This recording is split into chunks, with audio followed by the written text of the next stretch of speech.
क्या ये? कहां से आया? बताओ। पापा मुझे नहीं पता ये। मैं तुम्हें तुम्हारी पसंदीदा चॉकलेट से भी ज्यादा प्यार करता हूँ। कौन है? कौन है? किसने भेजा ये? पापा आप जैसा सोच रहे हैं वैसा कुछ नहीं है। मेरा किसी के साथ कोई अफेयर नहीं है। अफेयर नहीं चल रहा है? अच्छा ये क्या है? कहां से आया फिर ये? बताओ मुझे। आरू अब हो गई तसल्ली? मुझे बेवकूफ समझाया? तुम्हारे गिफ्ट फेंकने से मैं ये मान लूं कि तुम्हारा कोई चक्कर नहीं चल रहा है। पापा आपको जो समझना है आप समझिए। तंग आ गई हूं मैं आपसे। आरोही, आप ना बात का बतंगड़ बना देते, ऐसे पेश आते अपनी बेटी से, तभी वो कोई बात हमसे शेयर नहीं करती।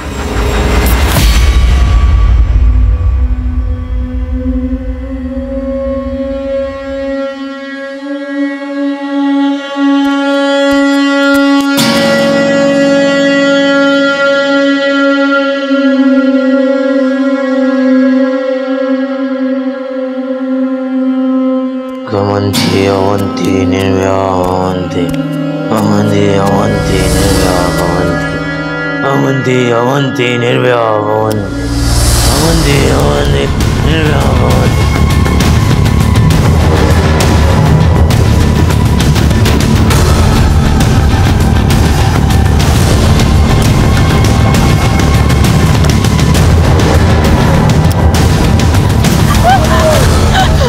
मुझसे गलती हो गई, मुझे माफ कर दो।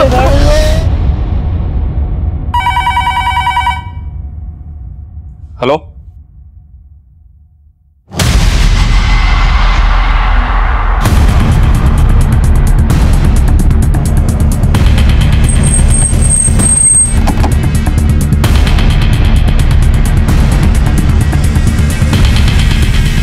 सर इसरा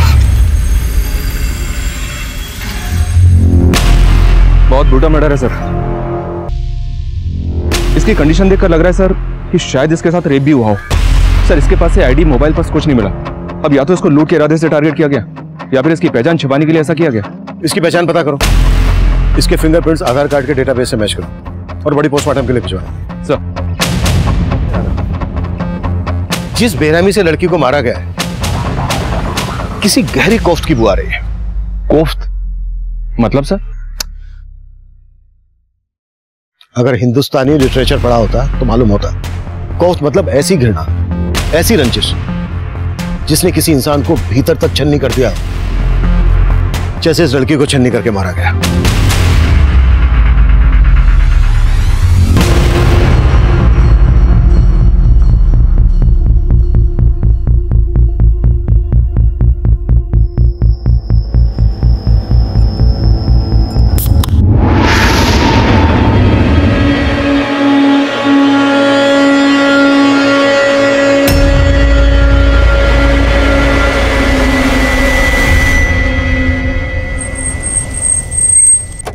नमस्कार, मैं senior inspector Abhimanyu Jindal, crime petrol Dastak में आप सभी का स्वागत करता हूं। आज जो केस मैं आप लोगों के सामने रखने जा रहा हूं, यह केस पिछले साल मेरे पास आया था। उस वक्त लग रहा था यह महज एक मर्डर केस है, लेकिन इस केस की तह में कई गुनाहों के राज छुपे थे। इस केस में जिस लड़की ने अपनी जान गंवाई थी, हम उसकी पहचान पता कर रहे थे, लेकिन इस केस में कई चेहरे ऐसे भी थे जो हमारी नजर से कोसों दूर थे।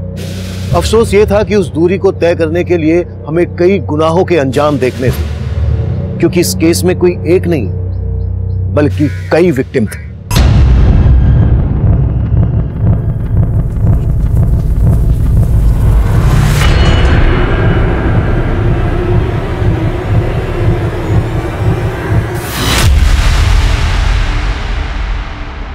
क्या कर रहा है ये? वीडियो बना रहा है? तेरा ये वीडियो मैं डिलीट ही कर दूंगा। फोन दे मेरा, साले मुझे मारेगा, मुझे मारेगा। रुक साले, तेरे को तो मार दूंगा मैं। साले तेरे को तो मार दूंगा मैं। रुक जा, छोड़, मैं मार दूंगा उस साले को। ये वीडियो बना रहा था आपका। साले रुक रुक, तुम जाओ यहाँ से वरना ये कुछ भी कर सकता है।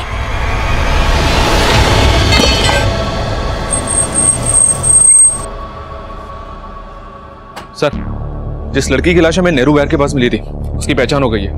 वो लड़की नेहरू विहार की थी। कांस्टेबल ने जब उसका फोटो उसके पेरेंट्स को दिखाया तो उन्होंने उसे आइडेंटिफाई कर लिया। आरोही। उस लड़की का नाम आरोही है। पेरेंट्स का कहना है कि वो कल रात से घर नहीं लौटी थी। नशे में इतना अंधा हो गया है कि अपनी बहन का वीडियो।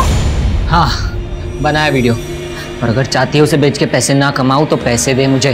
मतलब तू इतना गिर गया है कि अपनी बहन की इज्जत भी बेच सकता है नशे के लिए। जैसे तैसे काम करके दूसरों के घरों में पैसे कमाती हूँ, खाने का इंतजाम करती हूँ, और इसको पैसे चाहिए। ये ले पैसे, ये ले, तुझे जो करना है कर।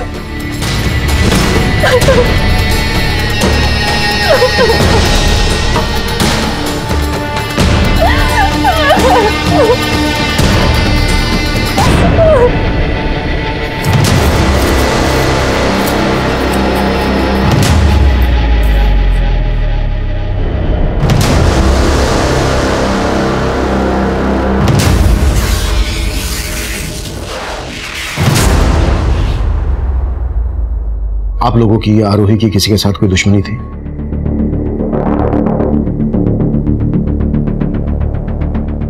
आप लोगों ने आरोही को आखिरी बार कब देखा था? कल दोपहर को। मम्मा मैं आती हूँ। हाँ कहाँ जा रही है आरोही?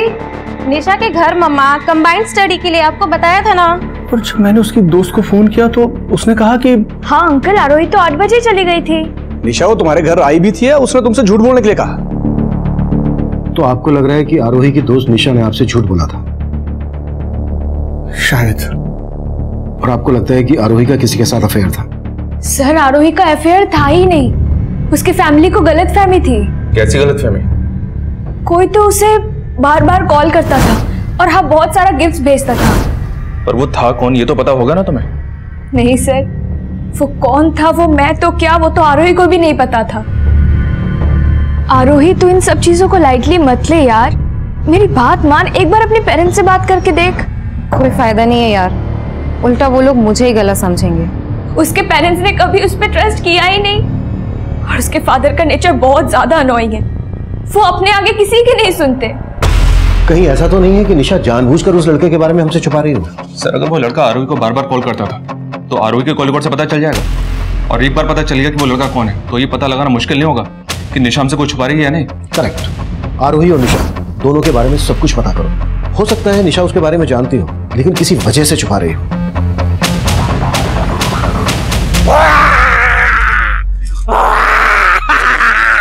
बम्बोले, बम्बोले, डर मुझसे। मैं डरता नहीं, मैं डराता हूँ। और क्या साले क्या फर्जी बाबा बना फिरते हैं? अब मैं डराऊंगा कैसे? डराना है, चल मेरे साथ चल। अरे चल ना, मैं बताता हूँ तुझे किसको और कैसे डराना। नहीं नहीं नहीं चल नहीं। सर आरोही के कॉल रिकॉर्ड में एक नंबर मिला है और ये नंबर किसी आलिंद नाम के लड़के का है। मतलब ये वही लड़का है जो बार बार आरोही को कॉल कर रहा था? जी सर, लेकिन सर निशा के कॉल रिकॉर्ड में आलिंद का नंबर नहीं मिला और ये नंबर पलवल के एड्रेस पे रजिस्टर्ड है।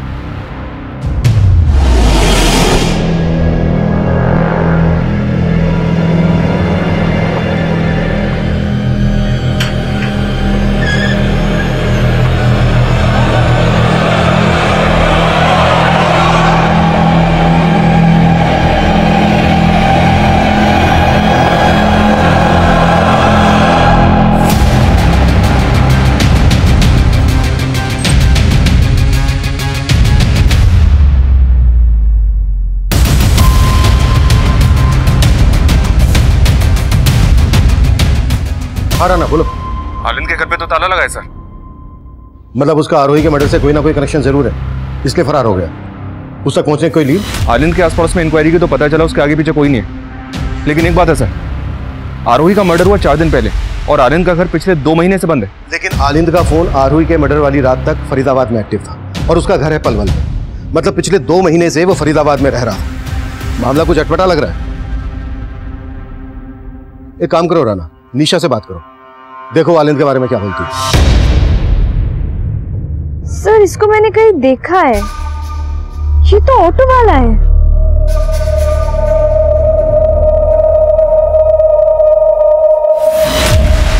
ऑटो वाला?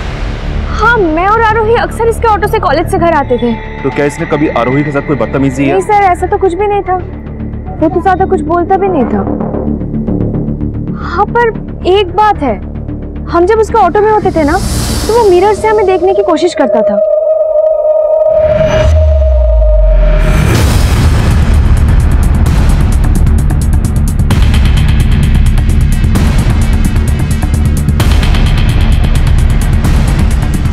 सर, फरीदाबाद के ऑटो स्टैंड पे हमने आलिन के बारे में पता किया। वो वहाँ 2 महीने पहले से ऑटो चला रहा था और आरोही के मर्डर के बाद से ही गायब है। वो फरीदाबाद में कहाँ रह रहा था, किस किस से मिल रहा था, कुछ तो पता चला होगा? नहीं सर, यहाँ उसके बारे में कोई कुछ नहीं जानता। हैरानी की बात तो यह कि आलिंद एजुकेटेड था, बीटेक कर रखा था उसने। पलवल से पढ़ा लिखा लड़का जिसका पलवल में अपना खुद का घर था, वो फरीदाबाद में ऑटो चलाए। ऐसा कोई पागल प्रेमी कर सकता है। ये जरूर आरोही से एक तरफा प्यार करता होगा और उस रात इसने आरोही से अपने प्यार का इजहार किया होगा। और मतलब सर, वो कोफ्त इस सिर्फ आशिक आलिंद की थी? कोफ्त जब प्यार मोहब्बत की हो तो कभी कभी उसके साथ जुर्म भी दस्तक देता है, और ये दस्तक आरोही को रोजाना मिल रही थी। चूक आरोही के माता पिता से भी हुई थी और आरोही से भी हुई थी। ये चूक क्या थी, क्यों हुई थी, ये एक बड़ा सवाल था। इसका जवाब उस वक्त हमारी सोच से परे था। उस वक्त हम आलिंद को ढूंढ रहे थे और तभी एक साथ कई और अपराध इस केस की फहरिस्त में जुड़ने को तैयार खड़े थे। सुनिए, आपने मेरे भाई जग्गी को देखा क्या? भाई देना यार। ये चाहिए? जा पहले पैसे लेकर। भाई बोलता हूँ ना, अगली बार दे दूंगा पैसे। पहले पैसे लेकर आ। बोल रहा हूँ ना, अगली बार दे दूंगा पैसे तेरे को। बोल रहा हूँ ना, अगली बार दे दूंगा पैसे। देना यार। भाई मेरे को क्यों नहीं दे रहा है तू? देना यार। अबे रुक तो, रुक। मारेगा उसे, मर्डर बनेगा। मुझे मार, मार मुझे। चल यहाँ से। सर, आरोही की पोस्टमार्टम रिपोर्ट, हमारा अंदाजा बिल्कुल सही था। इसका रेप भी किया गया था। पोस्टमार्टम रिपोर्ट के हिसाब से 9-10 सूत लंबी लोहे की कील जैसी किसी नुकीली चीज को इसकी बॉडी में 5-6 इंच गहराई तक बार बार घोंपा गया। मौत की वजह एक्सेसिव ब्लीडिंग। 9-10 सूत मोटी नुकीली चीज, ये ऐसा क्या हो सकता है जिसे मर्डर वेपन बनाया गया? बोला दूं क्या साहब?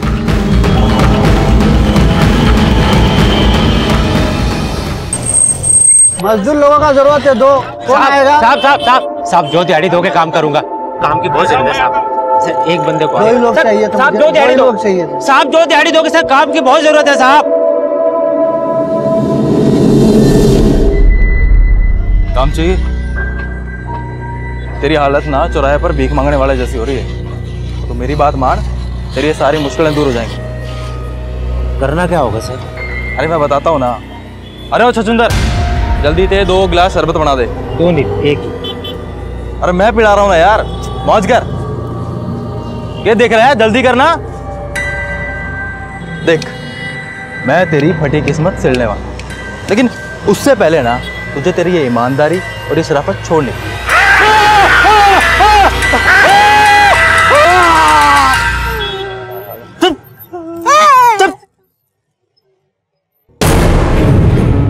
देख, इतना से कुछ नहीं होगा, ठीक है?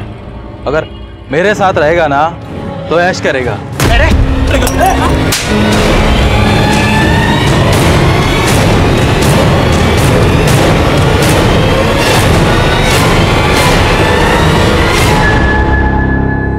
आरोही की बॉडी पर जिस मोटाई का घाव थे, उसके हिसाब से आइस ब्रेकर सबसे नजदीक वेपन है। हो ना हो किलर ने आइस ब्रेकर का इस्तेमाल किया होगा। लेकिन सर, ना तो क्राइम सीन के आसपास से हमें ऐसा कुछ मिला और ना ही आलिंद के घर से। राणा, इस एरिया में जिन जिन हार्डवेयर शॉप पर आइस ब्रेकर मिलते हैं, सब पर आलिंद की फोटो घुमाओ।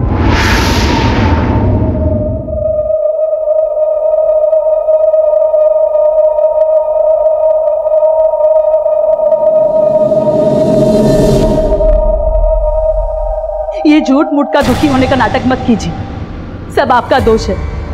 आपने कभी मेरी आरोही पे भरोसा नहीं किया। वंदना, मैं मानता हूं मुझसे बहुत बड़ी गलती हो गई। गलती? अरे मेरी आरोही नहीं रही और ये गलती नहीं गुनाह है। सिर्फ वो लड़के ने नहीं मारा मेरी आरोही को, उसकी मौत के जिम्मेदार आप भी हो। वंदना, आप भी हो।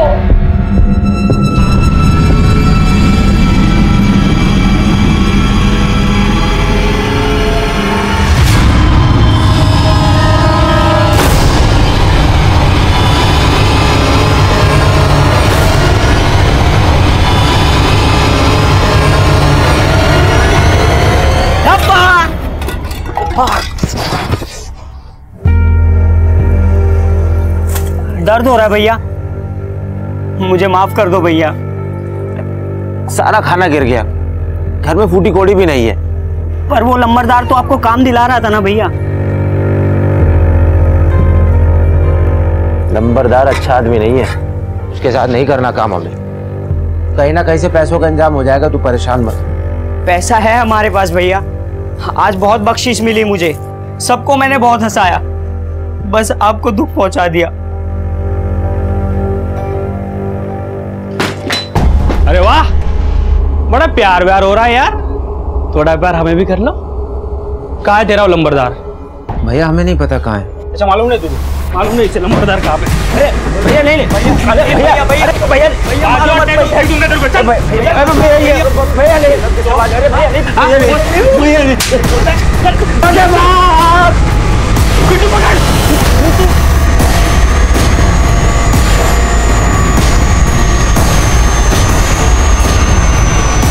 डरो मत भैया, मैं हूं ना।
हटो हटो हटो।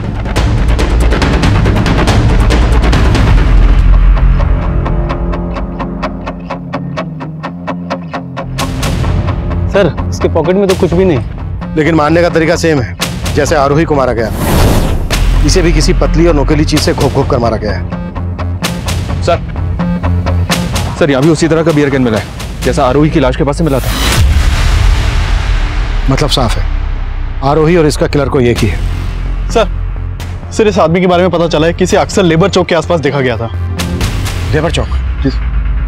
बॉडी पोस्टमार्टम के लिए भिजवाओ, हम लेबर चौक जाते हैं। सर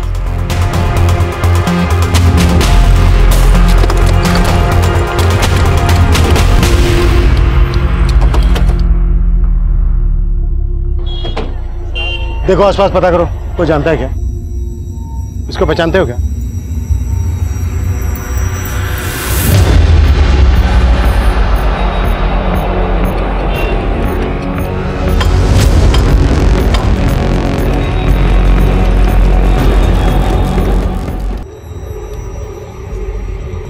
शरबत पिलाऊं साहब? नहीं।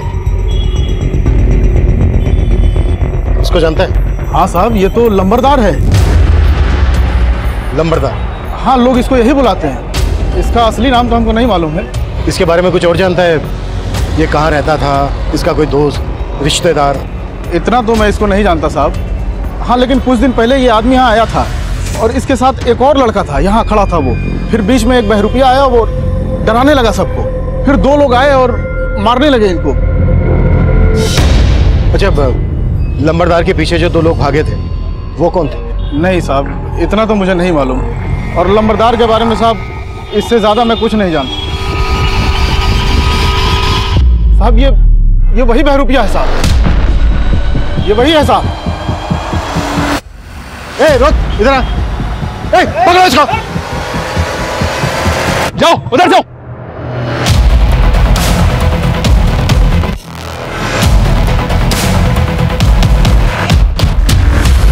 उधर तो नहीं मिला, तुम्हें मिला क्या? नहीं साहब, हाथ नहीं लगा, पता नहीं कहाँ गायब हो गया। राणा, इस बेरूपिया का हमारे लिए मिलना बहुत जरूरी है। इसे हमें देखते ही भागना शुरू कर दिया था। मुझे लगता है लंबरदार के मर्डर से इसका कोई ना कोई कनेक्शन जरूर है। और पता करो, आरोही और अलन से इसका कोई कनेक्शन है क्या? हेलो हेलो हेलो, मैं आरोही की फ्रेंड निशा बोल रही हूँ। हाँ निशा बोलो। सर मेरी जान खतरे में है, मैं आपसे मिलना चाहती हूँ। सर यही वो जगह है। मैं कल रात उधर से आ रही थी तो कोई मेरा पीछा कर रहा था, फिर अचानक किसी ने मेरी तरफ बियर की कैन फेंकी।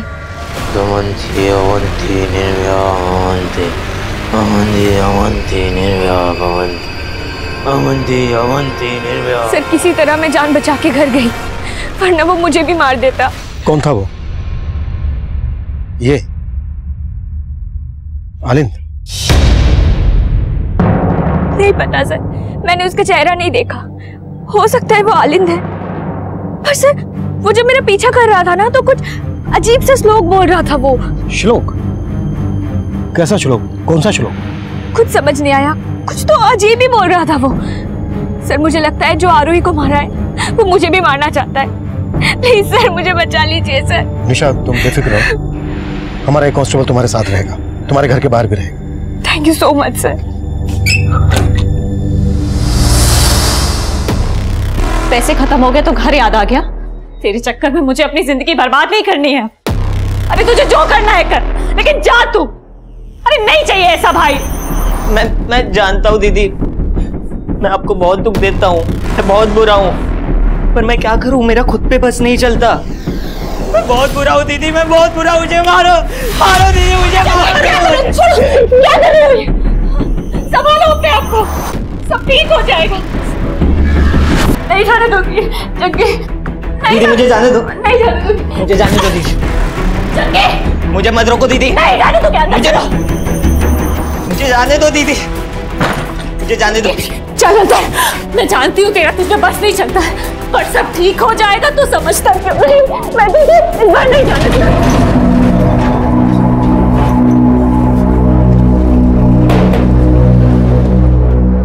क्या जरूरत थी पुलिस को देकर भागने की? हमने कोई गलत काम किया जो हम पुलिस से डरेंगे?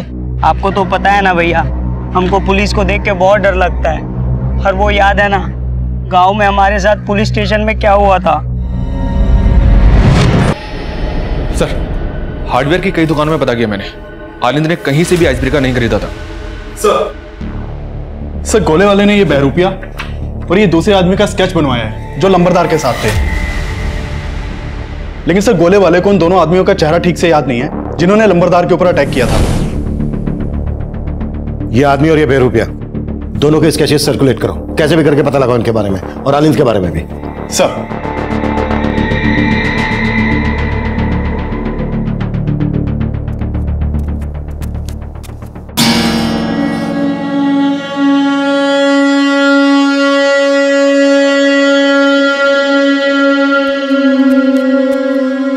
अवंती अवंती निर्भया भवन्ति, अवंती अवंती निर्भया भवन्ति, अवंती अवंती निर्भया भवन्ति, अवंती अवंती निर्भया भवन्ति, अवंती अवंती निर्भया भवन्ति। सर लंबरदार का असली नाम रघुवीर है, हिस्ट्री शीटर था ये। चोरी के केस में 2-4 बार अंदर भी जा चुका है। इसके गैंग में 2 मेंबर और हैं, पिंटू और भोलू। उस गोले वाले को हमने पिंटू और भोलू की तस्वीर दिखाई, तब उसने पहचाना कि इन्हीं दोनों ने उस दिन रघुवीर पर अटैक किया था। वो बेरूपिया और उसके साथ जो दूसरा लड़का था, उन दोनों का पिंटू और भोलू से क्या कनेक्शन है? सर ना तो इनके आपस में कनेक्शन का पता चला है और ना ही आलिंद का इन दोनों हत्यारों से कनेक्शन का पता चला है। सर ये रघुवीर पेशेवर क्रिमिनल था, इसके गैंग में 2 लोग भी थे। कहीं ऐसा तो नहीं कि ये तीनों लूट के इरादे से हत्या करते हों? आरोही को भी लूटा गया था, लेकिन रघुवीर को आपसी रंजिश के चलते मार दिया हो इन दोनों ने।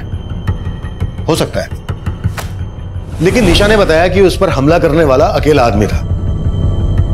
रघुवीर के गैंग में 2 आदमी थे, इस बेरूपिया के साथ भी एक लड़का था। इनके अलावा सिर्फ आलिंद ऐसा है जो अकेला था। इन सबके साथ साथ आलिंद को भी ढूंढो। तभी जाकर इस केस की गुत्थी सुलझेगी। सब साला अपने हिस्से के 4 लाख दबोच कर मरा है वो लंबरदार। पता करना पड़ेगा पैसा कहाँ छुपाया उसने। भोलू भाई बाहर निकले तो पुलिस दबोच लेगी, कुछ टाइम यहीं रुकते। सर मुहीराबाद में एक मर्डर केस सामने आया है। इस आदमी को भी वैसे ही मारा गया जैसे आरोही और लंबादार रघुवीर को मारा गया था, और इस आदमी की डेड बॉडी के पास भी सेम बियर कैन मिला है। ये किलर अब फरीदाबाद से मुहीराबाद पहुंच गया। कहीं ये सीरियल किलर तो नहीं?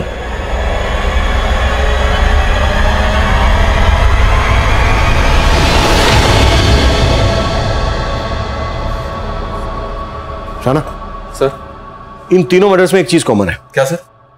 ये देखो, इन तीनों के पैर में काला धागा बंधा है। ये बात हमने पहले नोटिस नहीं की। इसका मतलब किलर विक्टिम्स के पैर में पर्पसली काला धागा बांधता है। करेक्ट। इन तीनों मर्डर्स का किसी ना किसी तंत्र से कनेक्शन जरूर है। हो सकता है तीनों विक्टिम्स का किसी तांत्रिक के आना जाना हो। राणा एक काम करो, आरोही के पेरेंट्स से फिर से बात करो और पता करो कि आरोही का या उनका किसी तांत्रिक से कोई कनेक्शन है क्या।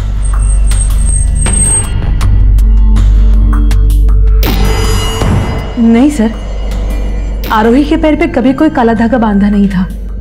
और हमारा और आरोही का कभी तांत्रिक के पास आना जाना नहीं रहा। Excuse me. हाँ सिंह बोलो। सर उस बहरूपिये के बारे में पता चला है। वो अपने भाई के साथ एक झोपड़पट्टी में रहता है, लेकिन अभी दोनों भाई घर पे नहीं है। ठीक है।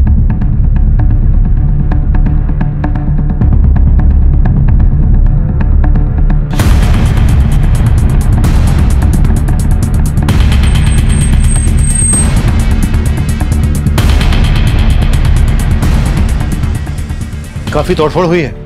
हाँ सर। सर आसपास के लोगों से पूछताछ की, उन्होंने बताया कि कुछ दिन पहले रघुवीर के आदमी ने दोनों भाइयों को जान से मारने की कोशिश भी की थी। सर उसके बाद से ये दोनों भाई कहाँ गायब हैं किसी को कुछ मालूम नहीं है। और सर एक और बात पता चली है, इन दोनों भाइयों के यहाँ एक प्रोस्टिट्यूट का भी आना जाना था। उस प्रोस्टिट्यूट को मैंने थाने बुलवा लिया है। साहब अगर कुछ पूछना था तो वहीं पूछ लेते, यहाँ बुलाने की क्या जरूरत थी? जो पूछा गया है उसका जवाब दो। हाँ साहब, मैं जाती थी उस लड़के के पास, लेकिन वो लड़का था भी कि नहीं ये मुझको डाउट है। तुम उस बेरूपिये की बात कर रही हो? हाँ साहब, एकदम नौटंकी था वो। पैसा देता था मुझे, लेकिन मेरे साथ ही नहीं सोता था। ये कपड़ा नहीं, तुमको पैसा दिया ना, अब तुम पूरी रात मेरा कर्तव्य देखोगी। हाँ साहब, वो नाच नाच के मुझे अजीब अजीब से कर्तव्य दिखाता था, लेकिन उसका भाई चुपचाप बाहर बैठा रहता था। सुन बे, तेरे भाई ने तो कुछ नहीं किया, तू करेगा क्या? और वैसे भी रात भर तो अरे अतरंगी थे दोनों भाई। ठीक है, तुम जा सकती हो। बड़ी अजीब बात है राणा, ये दोनों भाई प्रोस्टिट्यूट को अपने पास बुलाते थे, लेकिन इसके साथ कुछ करते नहीं थे, जबकि आरोही के साथ रेप हुआ था।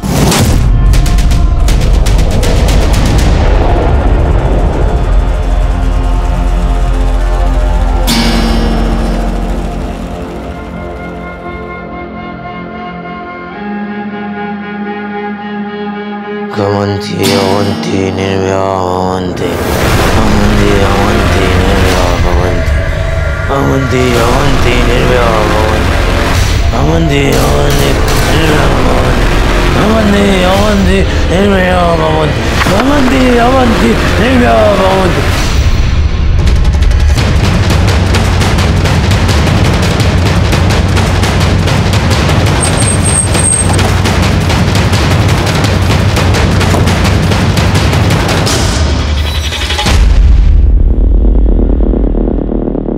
सर, पहले तो मर्डर फरीदाबाद में, पिछला मर्डर मुहीराबाद में, और अभी एक मर्डर पलवल में। मोडस ऑपरेंडी भी सेम ही है सर। बॉडी के पास बियर की कैन और पैर में काला धागा बंधा है।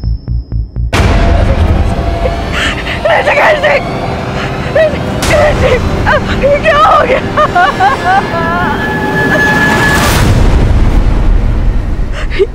ये मेरे पति है, वो अक्सर रात को लेट घर आते हैं। आपके पति की किसी के साथ कोई दुश्मनी थी? नहीं।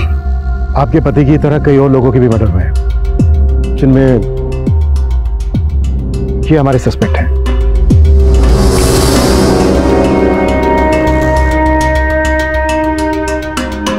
इनमें से आप जानती किसी को?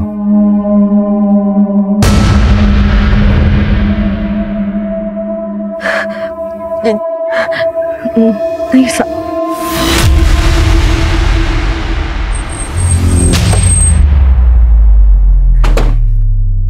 राणा, मुझे लग रहा है वो औरत हमसे कुछ छुपा रही है। मतलब सर आप कहना चाहते हैं कि वो इन सस्पेक्ट्स में से किसी न किसी को जानती है? हो सकता है। आई थिंक वो किसी डर की वजह से छुपा रही है। उस औरत और उसके पति के बारे में सब कुछ पता करो। सर, ऋषिकेश के मर्डर से पहले तक हम ये मानकर चल रहे थे कि ये केस किसी सीरियल किलर से जुड़ा था, जिसमें तंत्र मंत्र, प्यार मोहब्बत सब एंगल्स नजर आ रहे थे। पर उन हत्याओं के पीछे एक कोफ्त, एक रंज थी, और ये कोफ्त और ये रंज किसकी थी ये हम उस वक्त नहीं समझ पा रहे थे। साइको लवर आलिंद, बेरूपिया रंजीत, उसका भाई कौशल, हिस्ट्री शीटर रघुवीर के आदमी, हम सबको ढूंढ रहे थे। लेकिन उन हत्याओं का मकसद क्या था, उन्हें अंजाम तक पहुंचाने वाला कौन था, ये तब एक बड़ा सवाल बना हुआ था।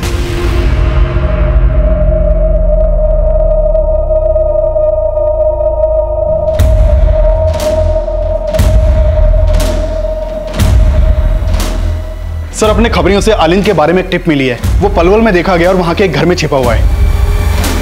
उठा लो। सर, ऐसे कब तक भटकते रहेंगे भैया? चलो फरीदाबाद में अपने झोपड़े पे चलते हैं वापस। आप सही कह रहे थे, जब हमने कुछ किया ही नहीं है तो हम डरेंगे नहीं किसी से। तू परेशान मत हो, जाए कैसे घर, अभी वो देख। कहाँ जाना है? फरीदाबाद। अरे आ जाओ, बैठ जाओ, भाड़ा बस का ही दे देना।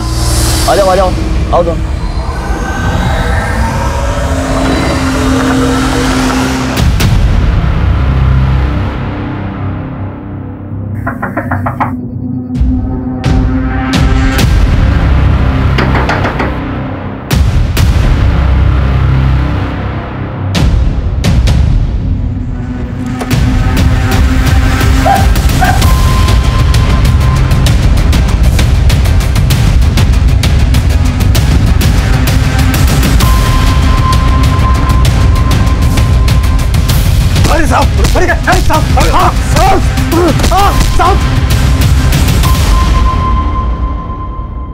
तू ना मेरी समझ में नहीं आ रहा है। तूने बीटेक किया, बीटेक करने के बाद रिक्शा चलाने लगा, और ये मंत्र मंत्र कहां से सीखा तूने? कौन सा मंत्र साहब? अब बोल।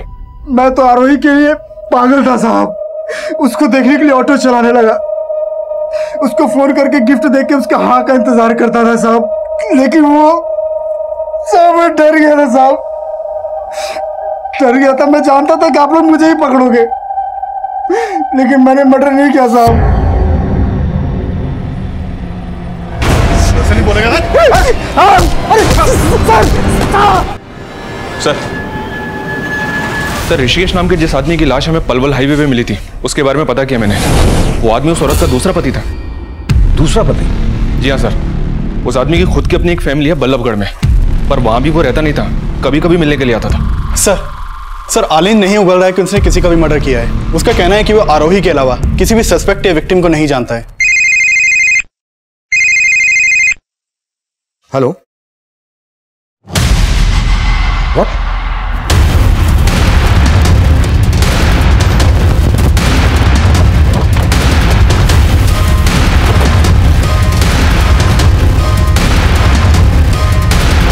सर ये देखिए, ये तो वही बेरूपिया लग रहा है, और ये भी उसी मोडस ऑपरेंडी से मारा गया है।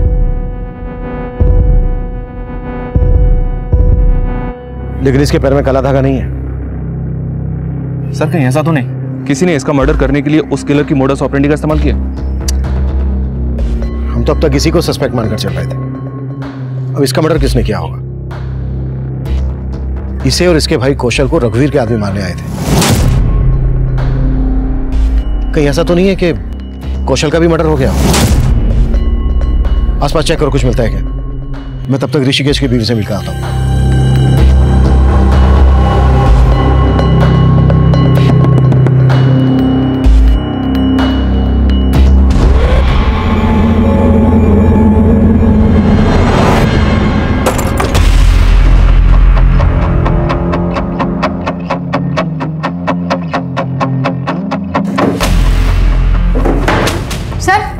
ये देखिए।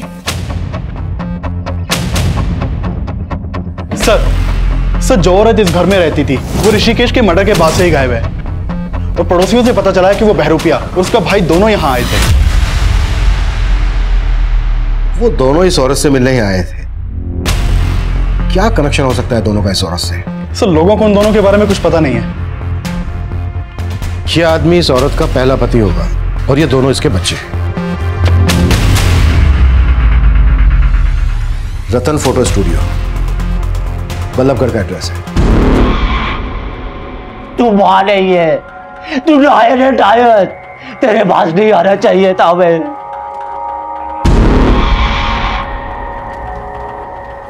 ठूस लो और फटाफट चलते बनो। तुम माँ है हमारी और तू हमसे? माँ नहीं हूं मैं तुम्हारी, तुम दोनों मेरे दुश्मन हो, दुश्मन। फटाफट खा के निकलो यहाँ से। नहीं जाएंगे जब तक हम तेरे उस नए पति से नहीं मिल लेते। तेरी वजह से ऋषिकेश जी, तेरा छोटा बेटा भी तो मरा है वहाँ। रंजीत के लिए आंसू नहीं निकले तेरे, बोल मुझे बोल।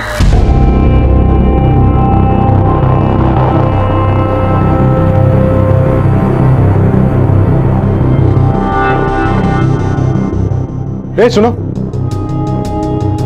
जी साहब, ये होशियार का घर है ना? हाँ साहब, घर तो यही है, लेकिन उसका तो काफी टाइम पहले मर्डर हो गया था।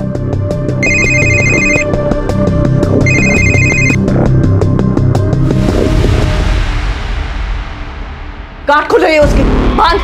हाँ, बांध उसको ठीक से। हाँ हाँ, जल्दी बांध।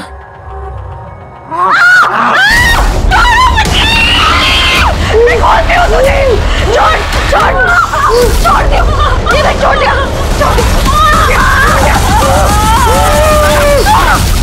साहब यही है रश्मि का घर।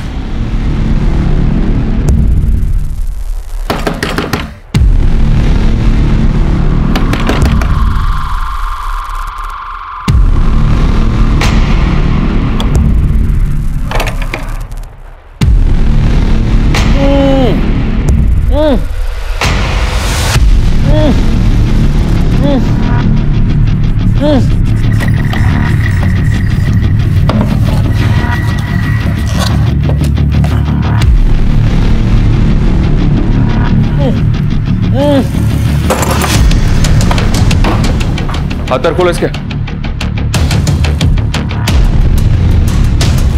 किसने बांधा तुम्हें? हाँ मेरी बहन। बहन कौन? रश्मि? हाँ साहब। कहाँ है वो?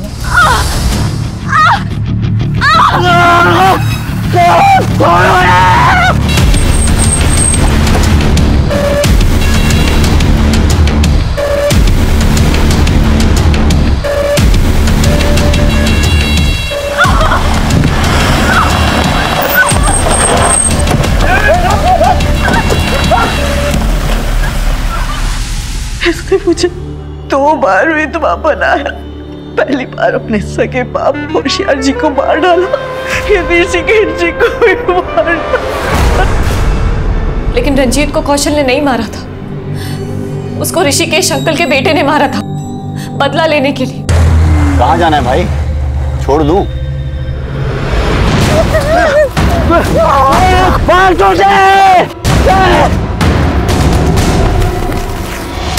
वो कौशल को भी मारना चाहता था सर, लेकिन कौशल किसी तरह से बच गया और मेरे पास आ गया। कौशल और उसके परिवार से रिश्ता क्या है तुम्हारा? सर हम दोनों बचपन के दोस्त हैं। मुझे नहीं पता था सर कि वो रंजीत के लिए इतने सारे लोगों को मार देगा। रंजीत के लिए? हाँ, मैंने रंजीत के लिए अपने बाप को मारा था। मैंने उस लड़की को भी मारा। उसने और उसके दोस्त ने मेरे भाई को।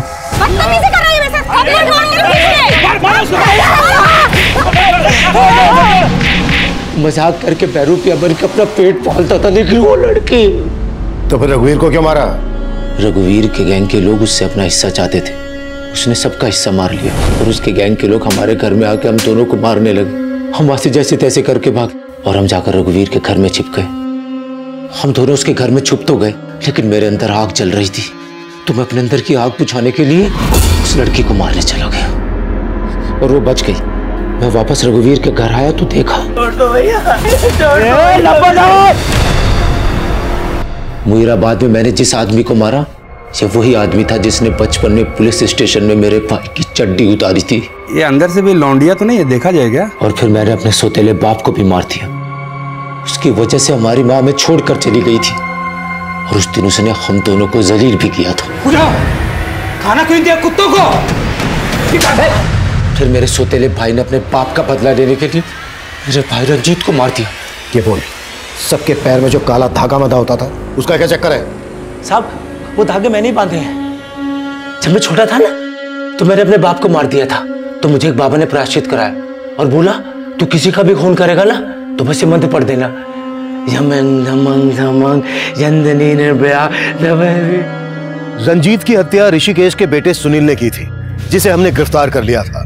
रघुवीर गैंग के दोनों अपराधी अभी तक फरार हैं। पर इस केस के प्राइम एक्यूज कौशल का मानसिक संतुलन ठीक नहीं था। उसका बचपन ऐसे वैशी माहौल में गुजरा था जिसने उसका जीवन ही कुंठित कर दिया था। और जब उसने अपने पिता की हत्या का प्रायश्चित करना चाहा, तब वो एक ढोंगी तांत्रिक के अंधविश्वास का शिकार हुआ। इस केस की इन्वेस्टिगेशन के दौरान हमें रश्मि पर हुए अत्याचारों का पता चला और अदालत के फैसले पर रश्मि के भाई जग्गी को रिहैब सेंटर भेज दिया गया। हमारे आज के एपिसोड की दूसरी कहानी।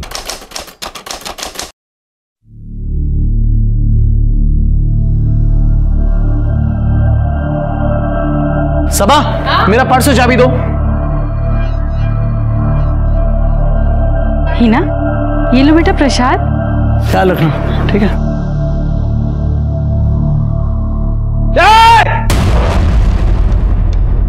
अपना ढोंग ना अपने पास रख। फेंक इसको, फेंक। आज के बाद ना मेरी बच्ची को आग उठा के भी देखा। शर्म नहीं आती? अब कैसे बात करते हुए? तमीज तुम्हारी बीवी को नहीं है? पहले तो तुझे काफिर बना दिया, अब मेरी बच्ची के पीछे पड़ी है। जबान संभाल के बात करो, वरना क्या? असलम, तमीज से। भाई है वो तुम्हारा। वाह, और ये तो चचेरे भाई है, आप तो मेरे सगे भाई है। आप कुछ क्यों नहीं कहते? कहने लायक छोड़ा है तुमने। छोड़ा है कहने लायक।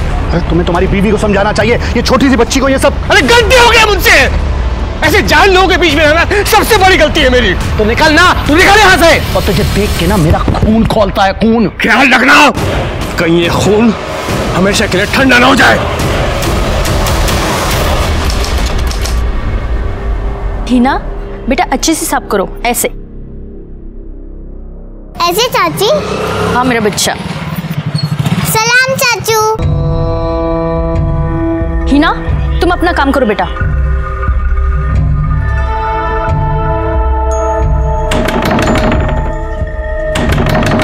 अरे आ रही हूँ बाबा। कितना टाइम लगाती हो तुम? किचन में थी ना। क्या कुछ भूले क्या? अरे मेरा बटुआ कहीं मिल नहीं रहा है, आधे रास्ते से आना पड़ा मुझे। तो यही कहीं होगा ना। देखो तुम भी देखो। हाँ भूल गया मैं। अरे कहाँ रख दिया मैंने? सुनो मैं कमरे में देखता हूँ, ठीक है? हाँ। तुम यहाँ ढूंढो। पोस्टमैन।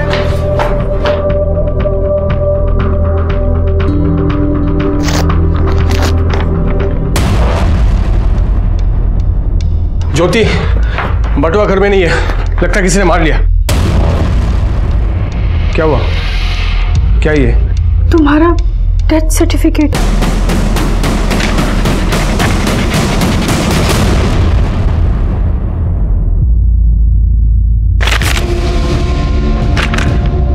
क्या है ये सब? हाँ? किसने किया ये सब?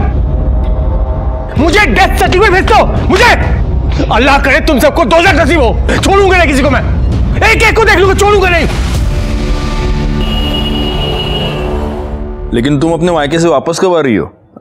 मैं अपना ख्याल रख ही रहा हूँ। हाँ, लेकिन घर पे कोई होना चाहिए ना कट कट करने के लिए। आ जाओ अब जल्दी। चलो चलो, रखो phone. Bye bye bye bye. Sir, एक आदमी आया है अपना ही डेथ सर्टिफिकेट लेके। क्या साहब? देखिए साहब, किसी ने मेरे नाम का डेथ सर्टिफिकेट भेजा है साहब। ये तो नकली है। इस पे यहाँ पे एक स्टैंप होना चाहिए, वो स्टैंप नहीं है। और डेट देखो, 1 महीने बाद की डेट डाली है। साहब मैं जानता हूँ किसने किया साहब, ये ना उस मुजाहिद का काम है साहब। उसे कसम खाई हुई है साहब, मुझे चैन से जीने नहीं देगा। क्यों? ऐसी क्या दुश्मनी है उसकी तुम्हारे साथ? असलम भाई। हाँ? आप अंदर नहीं जा सकते हैं। अंदर नहीं जा सकते मतलब? मुजाहिर भाई ने मना किया है। क्या? आपको अंदर ना आने दो। अरे समझा करिए। तू मुझे रोकेगा? अरे मना किया। क्या मजाक हो रहा है भाई? मुजाहिर भाई क्या मजाक है ये? मजाक नहीं सच है। अब तू यहाँ काम नहीं कर सकता। मैंने मना किया था ना उस औरत से निकाह करने के लिए। अब तेरा मेरा कोई वास्ता नहीं, समझ में आया तेरे? चल निकल। ऐसे कैसे आप मुझे यहाँ से रोक सकते हैं? ये सब कुछ मैंने बनाया, मैंने। और इसमें पैसे मैंने लगाए हैं। जो तू काम करता था उसका मेहनताना मैंने तुझे दिया है, समझ में आया तेरे? चल चल निकल। मैं आपका नौकर नहीं हूँ। जितनी दुकान आपकी है ना उतनी मेरी है। बराबरी की बात करता है। चल चल निकल, बाहर निकाल इसको। चल। ये अच्छा नहीं कर रहा हूँ। अरे साहब बोल रहा हूँ मैं। चल चल बाहर। सब जब से मैंने ज्योति से निकाह किया जबरदस्ती का पकड़ ले रहा मुझसे, और तो मेरा किसी बटवा मार लिया साहब। तो उसकी कंप्लेंट लिखवाई है? नहीं सर, देखिए साहब, पहले बटवा फिर ये डेथ सर्टिफिकेट, ये हो क्या रहा साहब? सर ये माटुंगा पोस्ट ऑफिस से पोस्ट किया गया। साहब मैं कह रहा हूँ साहब, ये उस मुजाहिद का काम है साहब। ये उसका धमकी देने का तरीका है साहब, मैं बोल रहा हूँ। आपको लगता है आपकी जान को खतरा है? तो और क्या साहब, मतलब हो भी सकता है साहब। कंप्लेंट लिखवानी उसके खिलाफ? हाँ साहब। गायकवाड़ तकरार नोंदनगंज, जाइए जाइए। नमस्कार, मैं senior inspector Rajesh Jadhav, crime petrol Dastak के आज के इस भाग में आप सबका स्वागत करता हूं। मेरे पुलिस करियर में मैंने कई तरह के केसेस सॉल्व किए हैं, लेकिन ऐसा पहली बार हुआ था कि एक इंसान अपना ही डेथ सर्टिफिकेट लेके मेरे पास आया था। असलम बहुत ही परेशान था और परेशान होने की सारी वजहें उसके पास थी। क्या ये एक मजाक था या फिर एक धमकी या होने वाले अपराध की दस्तक? जब यह केस मेरे पास आया तब मैं नायगांव पुलिस स्टेशन में पोस्टेड था और इस केस को सुलझाने की जितनी कोशिश हम कर रहे थे, ये केस उतना ही उलझता चला जा रहा था। सर माटुंगा पोस्ट ऑफिस से कोई इन्फॉर्मेशन नहीं मिल पाई। बाहर जहाँ पोस्ट बॉक्स है वहाँ पे कोई सीसीटीवी कैमरा है नहीं, और वहाँ काफी लोग आते जाते हैं, तो किसी ने ध्यान नहीं दिया। उस मुजाहिर के बारे में कुछ पता चला?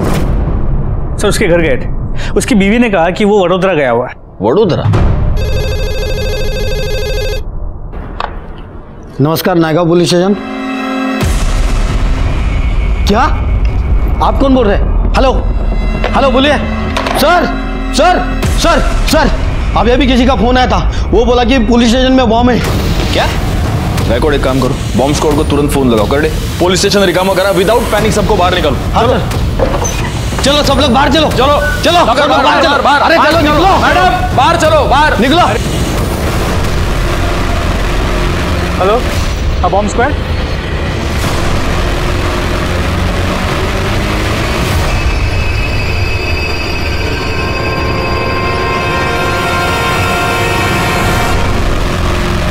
सर अंदर कोई बम नहीं है।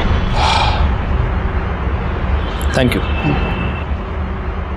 गायकवाड़ पता करो ये फोन किस नंबर से आया था।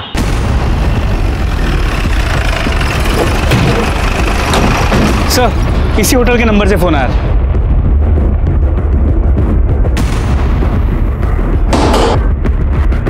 या काउंटर पे तुम बैठे हो? जी कहिए। यहाँ से पुलिस स्टेशन पे कॉल तूने किया था? नहीं साहब, ये रेस्टोरेंट तो मेरे भाईजान का है, गले पर वही बैठते हैं, मैं तो बस आता जाता रहता हूँ। कौन है भाईजान? बुलाओ। कौन है सजाद? हाँ अरे सर आप लोग यहाँ पर? ये रेस्टोरेंट तुम्हारा है? जी सर। तो हमारे पुलिस स्टेशन पे बॉम्ब का झूठा कॉल तुमने किया था? नहीं सर। हाँ बॉम्ब नहीं सर, बिल्कुल नहीं। यहाँ काउंटर पे तुम नहीं बैठे थे? मैं ही था काउंटर में, लेकिन मतलब मैं रहता हूँ काउंटर में, लेकिन आता जाता रहता हूँ सर, अंदर काम रहता है कभी कभी। मैं मतलब यहाँ पे सीसीटीवी कैमरा नहीं है? सब रेस्टोरेंट नया नया खुलवाया ना सब, तो अभी लगवाया नहीं है। गायकवाड़ क्यों चला? अरे सर ऐसे सर मैंने कुछ नहीं किया। ऐसे आप हमारा सबूत नहीं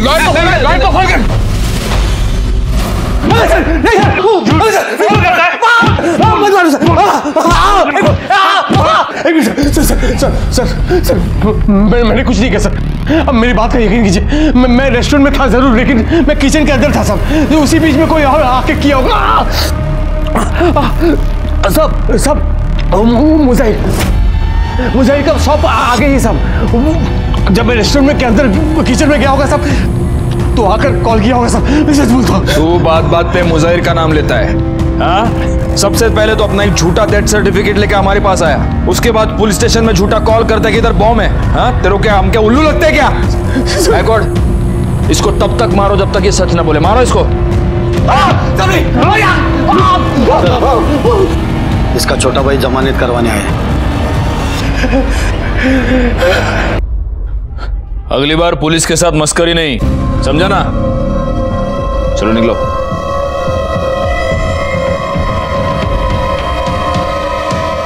गायकवाड़, वो मुजाहिर तो यहां है ही नहीं, फिर भी असलम बार बार उसका नाम क्यों ले रहा है?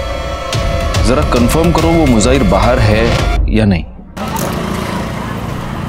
अम्मी, मैंने पूरा पार्ट प्लान कर लिया, अब मैं खेलने जाऊं? ठीक है जाओ, पर जल्दी आना, ठीक है?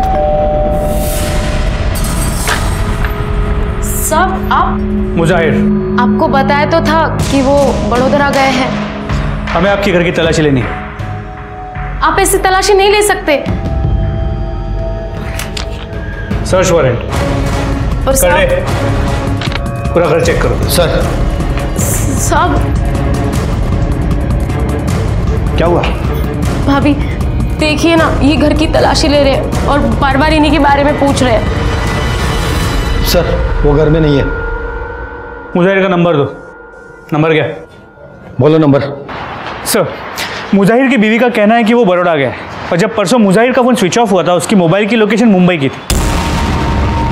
बीवी कह रही है कि वो बड़ौदा गया है और मोबाइल की लोकेशन मुंबई में थी। कहीं सच में मुजाहिर असलम को फंसाने की कोशिश तो नहीं कर रहा?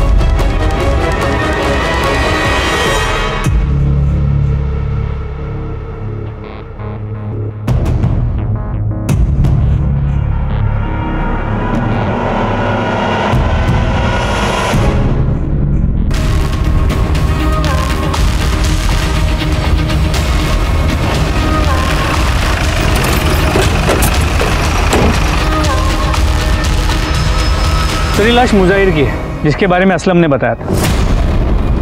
क्या? जी सर, इसके पॉकेट से इसका ये फोन भी मिला है।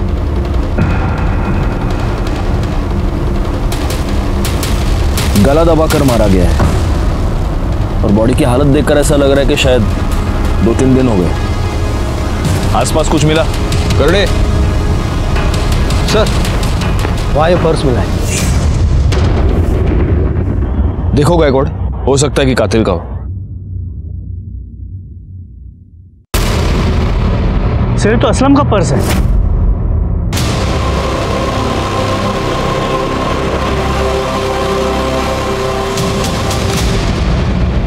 अरे वो सिवैया बनाई थी, हिना को बहुत पसंद है ना, इसलिए। तुझे क्या हुआ? तू इतनी परेशान क्यों है? अरे कुछ समझ नहीं आ रहा है। एक तो इनका फोन नहीं लग रहा है और बार बार पुलिस भी चक्कर लगा रही है। तू परेशान मत हो, कर देंगे वो फोन।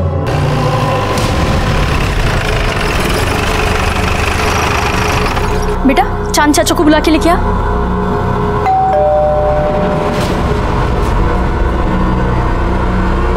क्या बात है सर? ये वॉलेट तुम्हारा है? जी मेरा ही है सर, शुक्रिया। कहाँ मिला आपको सर? मुजाहिर अंसारी की लाश के पास।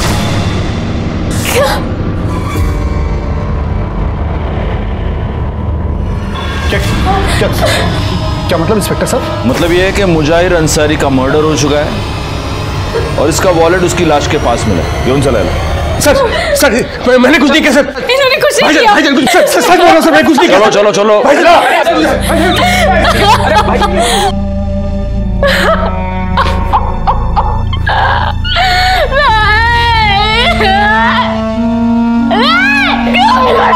असलम का अपने भाई की जान ले ली, अल्लाह उसे कभी माफ नहीं करेगा। मैंने कुछ नहीं किया सर। तो तेरा वॉलेट उसकी लाश के पास क्या टहलने गया था? आपको तो पता है मैं वॉलेट की चोरी की रिपोर्ट लिखवाने आया था यहाँ पर।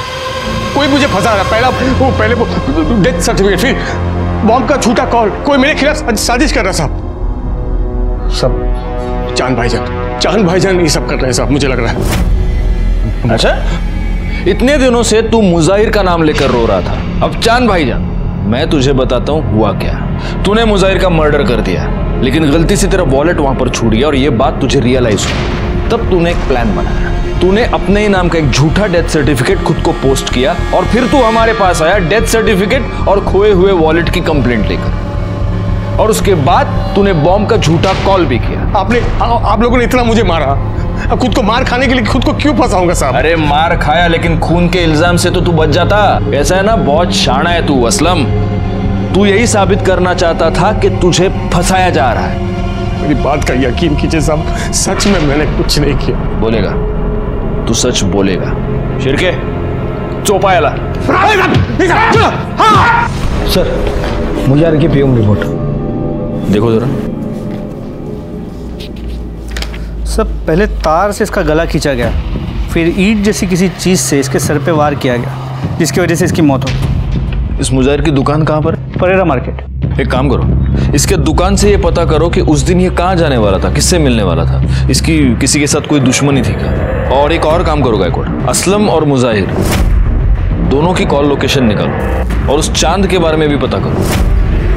सर तुम्हारे साहब कहाँ हैं? कुछ बता कर नहीं गए साहब, बोले कि 10-12 दिनों के लिए कहीं जा रहा हूँ, तब तक दुकान संभाल लो। तुम्हारे मुजाहिर साहब और असलम, इन दोनों के बीच झगड़ा था ना? हाँ साहब, असलम भाईजान के साथ तो पंगा था ही, इधर चांद भाई के साथ भी कुछ सही नहीं चल रहा था। चांद के साथ? हाँ साहब, मुजाहिर भाई के जाने के 2 रोज पहले चांद भाई यहाँ पर आए थे। बस चांद भाई, एक सौदा पक्का हो जाए फिर तो चांदी ही चांदी है। अरे इंशाल्लाह मेरे भाई, जैसा सोच रहे हो बिल्कुल वैसा ही होगा। भाईजान परसों माल लेने जा रहा हूँ, तो कुछ पैसों की ज़रूरत है। देखिए अभी तक मैंने कुछ कहा नहीं, इतने महीने हो गए, जो उधार था वो वापस कर दीजिए। कौन से पैसे मुजाहिर? जो आपने 5 लाख रुपए लिए थे वो। बेकार की बातें मत किया करो यार। कौन से पैसे हैं तुम्हारे 5 लाख? अरे जो 5 लाख रुपए आपने हमसे उधार लिए थे। अच्छा 5 लाख, लेकिन भाई असलम का भी तो तुम्हारी तरफ हिसाब निकलता है ना, तकरीबन 5 लाख रुपए। देखिए मेरा और असलम का हिसाब अलग है। अलग कैसे हो सकता है भाई, सगा भाई है मेरा, और पैसे का हिसाब अलग अलग। देखिए आपकी और असलम की भी तो नहीं बनती ना। यहाँ देखो, सगा भाई है मेरा, खून का रिश्ता है, नहीं बनती से क्या मतलब। और वैसे भी देखो, तुम उसके पैसे दे दो, मैं तुम्हारे पैसे दे देता हूँ। लेकिन मुजाहिर की फैमिली और चांद की फैमिली तो मिलजुल कर रहते हैं। हाँ तो मुजाहिर भाई का चांद भाईजान के अलावा था ही कौन यहाँ, और वैसे भी वो महीने में 15 दिन तो गायब रहते थे। अब ऐसे में बीवी और बच्ची को एकदम से अकेला नहीं छोड़ सकते थे ना। सर मुजाहिर और असलम के कॉल रिकॉर्ड्स। सर मुजाहिर के नंबर पे पिछले कुछ दिनों से इस नंबर से रेगुलरली कॉल्स आ रहे हैं, और ये नंबर भी असलम के नाम पे ही रजिस्टर है, जो उसने कुछ ही दिनों पहले खरीदा, और फिलहाल ये नंबर स्विच्ड ऑफ। सर इसके अलावा असलम का ये जो पुराना नंबर है, असलम ने 1 महीने पहले इसकी एक डुप्लीकेट सिम बनवाई, और सर इन दोनों मोबाइल की लोकेशन उसी एरिया की थी जहाँ से हमें मुजाहिर की लाश मिली। इसका मतलब ये पूरा कांड इस असलम ने किया है? सर पॉसिबिलिटी तो है। सर इसके अलावा जब हम मुजाहिर के शॉप में गए थे तो उसके स्टाफ ने बताया कि चांद ने मुजाहिर से कुछ पैसे लिए थे, जो वो देने से इनकार कर रहा है। कौन से पैसे मुजाहिर? एक काम करो, इस चांद को बुलाओ, तब तक मैं असलम की खबर लेता हूँ। भाभी जान बस चुप हो जाइए। शहजाद तुम तो जानते हो ना कि हमारे पति ऐसा कुछ नहीं कर सकते, उन्हें बचा लो शहजाद। भाभी जान सब ठीक हो जाए। शहजाद, ए शहजाद, वहां क्या गुस्सा हुआ, बाहर निकल। क्या भाई, कितनी बार समझाया है तुझे कि दूर रहे उससे। इस औरत का साया भी पड़ेगा ना हम पर तो पूरा का पूरा खानदान खत्म हो जाएगा हमारा। भाईजान बस भी कीजिए, इस वक्त तो आपको उनकी मदद करनी चाहिए। मुझे ज्यादा ज्ञान मत दे, मैं किसी कातिल की मदद नहीं कर सकता, चाहे वो मेरा भाई क्यों ना हो। असलम मेरा भी भाई है, आप उसकी मदद करें या ना करें, मैं जरूर करूंगा। दिमाग खराब मत कर मेरा। हेलो,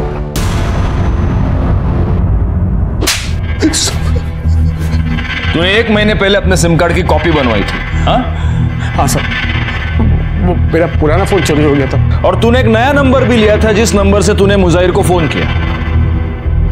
नहीं सर, नहीं। तो वो सिम कार्ड तेरे नाम पे कैसे?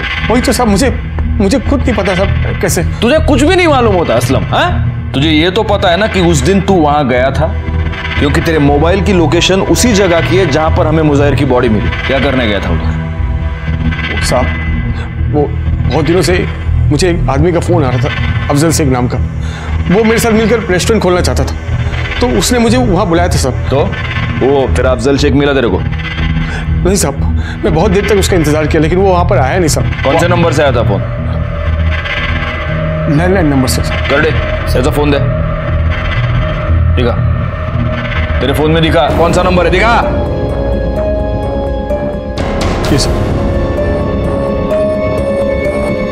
सर इसका बड़ा भाई चांद है। क्या यह सच है कि तुमने मुजाहिर से 5 लाख रुपए लिए थे और अब उसे देने से इनकार कर रहे थे। हाँ सर, मैंने पैसे लिए थे, लेकिन मुजाहिर ने असलम के भी तो इतने पैसे रोक रखे थे। लेकिन जहां तक मुझे पता है तुम्हारी और असलम की बिल्कुल नहीं बनती। सर लेकिन असलम है तो मेरा छोटा भाई ना, मेरे पास उस वक्त पैसे नहीं थे, मैं बाद में दे देता सर। ये तुम्हारे बैंक डिटेल्स, इससे साफ पता चलता है कि तुम्हारे बैंक में अच्छे खासे अमाउंट है। मतलब पैसे तो है लेकिन तुम्हारी देने की नीयत नहीं है। हा? नहीं ऐसी बात नहीं सर। वो कहीं ऐसा तो नहीं है कि मुजाहिर तुमसे पैसे मांग रहा था इसलिए तुमने उसको मार दिया? तुम ये जानते थे कि असलम और मुजाहिर की दुश्मनी है तो असलम फंस गया और तुम्हारे दोनों दुश्मन एक साथ रास्ते से हट गए। सर ये कैसी बहकी बहकी बातें कर रहे हैं आप? तुम पुलिस स्टेशन में बैठे हो।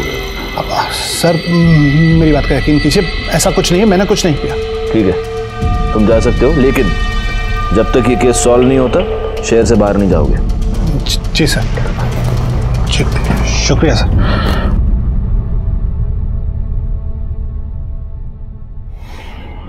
सर असलम तो छोटा बवाल है, उसकी जमानत करवाने। सब ठीक हो जाएगा, आप ज्यादा सोचिए मत।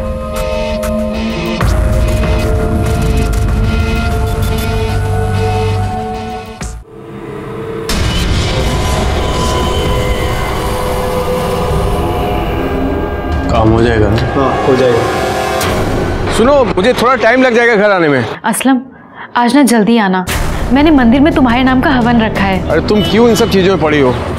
तुम देखो मेरी बात सुनो। अरे ऐसा कुछ नहीं है। मैंने कहा था ना किसी की बुरी नजर है तुम्हारे ऊपर। देखिए मैंने ही बुलाया आप लोगों को, कोई मारना चाहता ही नहीं और आप लोग इन्हीं में शक कर रहे हैं। एक मिनट असलम, तुमने हमें वो जो लैंडलाइन नंबर दिया था वो अफजल शेख, वो तो माहिम के किसी पीसीओ का नंबर है। सब सच में मुझे कुछ नहीं पता। अब खुद देखिए, कोई मुझे मारना चाहता है। कैसे हुआ ये सब? साहब हॉस्पिटल के पास ही एक्सीडेंट हुआ। तो वो तो अल्लाह का शुक्र है साहब कि कोई आदमी समय रहते यहाँ पहुंचा गया। बहुत चोट तो नहीं लगी है तुम्हें? कहीं ऐसा तो नहीं कि खुद अपना एक्सीडेंट करवा लिया तुमने? सब अगर मैं मर जाता ना इस हादसे में, तब आपको यकीन होता कि कोई मेरे साथ खेल खेला। नहीं, अब वो तुम्हारा मुजाहिर तो रहा नहीं, तुम्हारे चांद भाईजान की तो हम तहकीकात कर ही रहे हैं। तो अब कोई और ऐसा है जिसके ऊपर तुम ब्लेम डाल सको? हाँ, मेरा पहला पति पवन मोरे, वही ये सब कर रहा है। तुम्हारा पहला पति? क्यों करेगा वो ऐसा? बहुत ही घटिया इंसान है वो सर, बहुत मारता था मुझे, बहुत पीटता था। गिड़गिड़ाई मैं उसके सामने कि मुझे मेरी बेटी के साथ जाने दे, लेकिन उसने कहा कि अगर चारू को अपने साथ लेके जाना है तो वो मुझे डिवोर्स नहीं देगा और मैं उससे और मार नहीं खा सकती थी, इसीलिए डिवोर्स पेपर अपनी बेटी को छोड़ के और उससे छोड़ के मैं चली गई। उसके बाद उसने कभी तुमको परेशान किया? नहीं, 2 साल हो गए, हमारी कोई बात नहीं हुई। तो अब अचानक वो ये सब क्यों करने लगा? अगर वो नहीं कर रहा तो फिर कौन कर सकता है? कौन हमारा दुश्मन हो सकता है? उसका पुराना नंबर और पता लिखवा लो। गायकवाड़, इस पवन के बारे में पता करो। जहां पर असलम का एक्सीडेंट हुआ वहां का सीसीटीवी फुटेज निकालो और देखो इस पवन का इस सब के साथ कुछ कनेक्शन है क्या। पापा आराम से, खींच रहा है। क्या तू हमेशा भूत बन के घूमती रहती है? हाँ, ख्याल रखा करना अपना। पापा मैं बड़ी हो गई हूँ, खुद से कर सकती हूँ। बहुत बड़ी हो गई ना तू। पवन मोरे जी कहिए। ज्योति को जानते हैं? हो, उसी ने भेजा ना आपको मेरी बेटी को लेने के लिए? वो मर भी जाएगी ना तो भी मैं मेरी बेटी को उसके पास नहीं भेजूंगा। बहुत मरने मारने की बातें करते हैं आप, कहीं सच में तो किसी को मार नहीं दिया? ज्योति के पति असलम पे मर्डर का इल्जाम है और हाल ही में उसका एक्सीडेंट भी हुआ और ज्योति को लगता है कि ये सब आपने किया है या करवाया है। ओ, तो शादी कर ली उसने? अच्छा है, उसे मेरी तरफ से मुबारकबाद दीजिएगा। ज्योति ने हमें बताया है कि पहले आप उसे बहुत मारा पीटा करते थे। सर जानते नहीं आप उस औरत को, बहुत ऊंची चीज है वो। और वैसे भी क्या हो गया अगर पति ने कभी थप्पड़ मार दिया तो कौन सी बड़ी बात हो गई? बहुत बड़ी बात हो गई, चलिए हमारे साथ। देखिए साहब, मेरी बच्ची बीमार है, मैं आपके साथ कहीं नहीं जा सकता। वैसे मैं बहुत परेशान हूँ, आप ज्योति से जाके कहिए कोई नया तमाशा ना खड़ा करे। क्या हुआ तुम्हारी बेटी को? मुझे कैंसर हुआ। नहीं बेटा, ऐसे नहीं कहते। कुछ नहीं होगा तुझे, कुछ नहीं होने दूंगा मैं तुझे। ये रही मेरी बेटी की रिपोर्ट्स। अपनी बच्ची को देखूं या उसकी बीमारी को, डॉक्टर, दवाई, हॉस्पिटल, घर, सब परेशान हो गया हूं मैं। देखिए सर, आप प्लीज यहां से जाइए। अगर आपको मेरे खिलाफ कोई भी सबूत मिले ना, तो आप फोन कीजिएगा मुझे सामने से, मैं खुद आके मिलूंगा आपको। ठीक है, अभी के लिए हम जा रहे हैं, लेकिन अगर जरूरत पड़ेगी तो फिर आएंगे। पर हाँ, शहर छोड़ के नहीं मत जाना। सर, जहां पर असलम का एक्सीडेंट हुआ था वहां की सीसीटीवी फुटेज।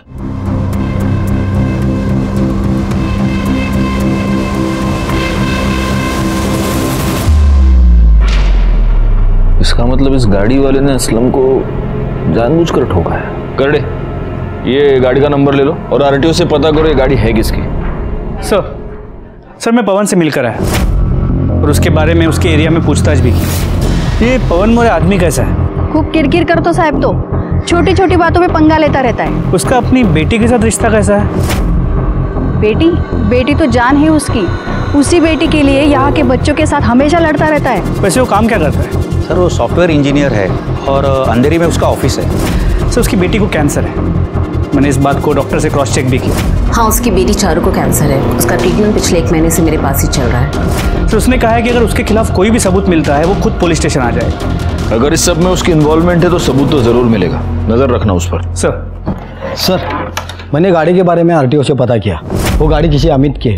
उसके घर जाके देखा तो वो घर में नहीं था और उसका फोन भी बंद आ रहा है। गायकवाड़, इसका नंबर सर्विलेंस पे डाल दो और जैसे ही ऑन हो उठा लो उसको।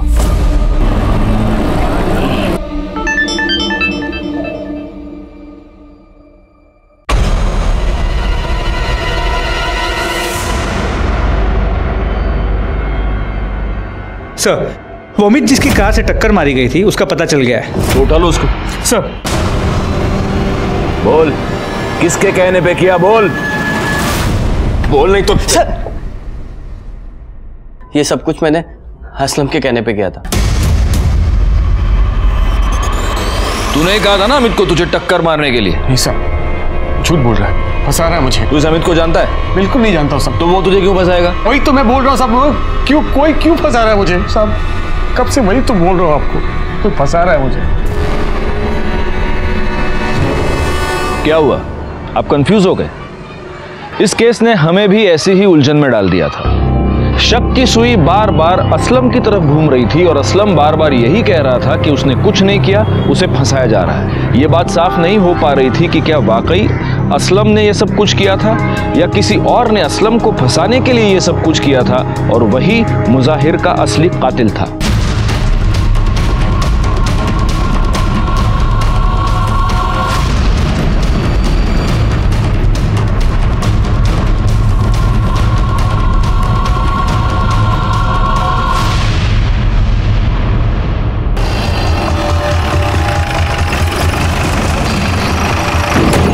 फोन तुमने किया था? जी सर। कहाँ है लाश? उधर सर।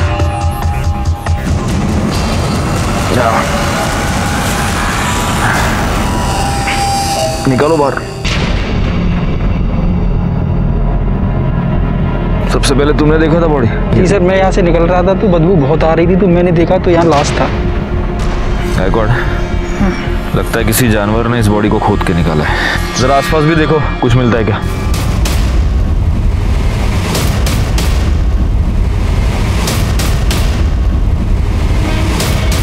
सर, जेबें खाली हैं। बॉडी बहुत बुरी तरह से डिकम्पोज हो चुकी है, लगता है 20-25 दिन हो गए। सर, ये मोबाइल मिला। गायकवाड़, लगता है ये फोन इसी का है, शायद इससे पता चल जाएगा कि ये है कौन।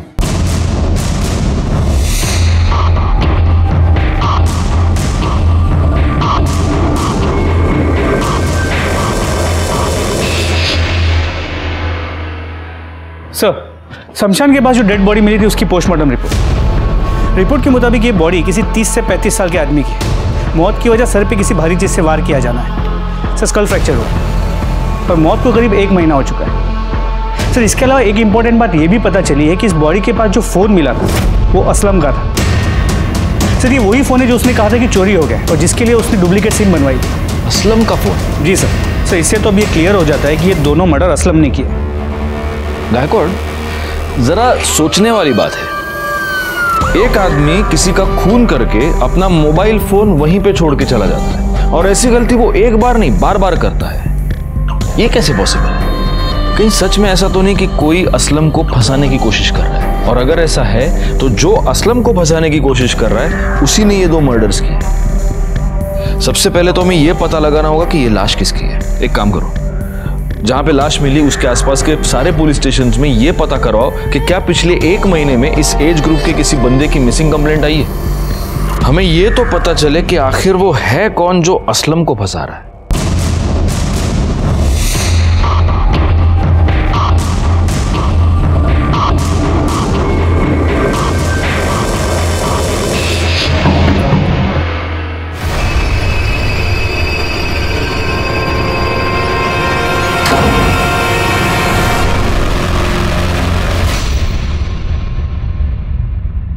तुम्हें पुलिस ने छोड़ दिया?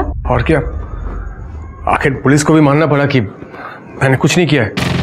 हाँ, मैं तो जानती ही थी कि तुम बेकसूर हो।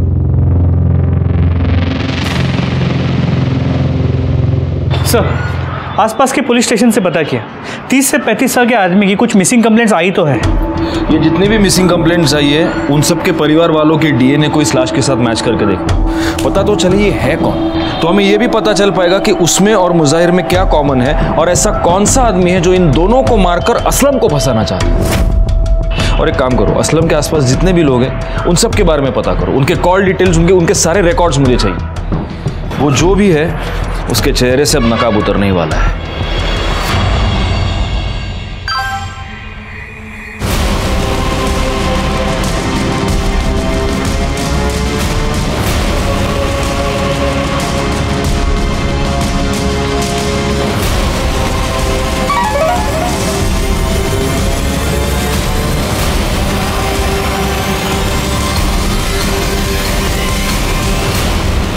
सर, असलम के आसपास जितने भी लोग रहते हैं सबकी मोबाइल लोकेशन रिकॉर्ड चेक किए। सर, जिस दिन हमें लाश मिली थी उसकी 1 दिन पहले ज्योति की मोबाइल की लोकेशन उसी एरिया की।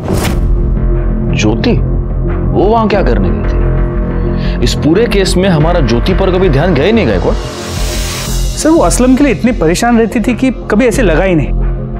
और सर, समझ में ये नहीं आ रहा है कि वो ऐसा करेगी क्यों। ये तो अब हमें वही बताएगी। चलो। सर, ज्योति के न्यूड फोटो सर्कुलेट हो रही है, ये देखिए। क्या?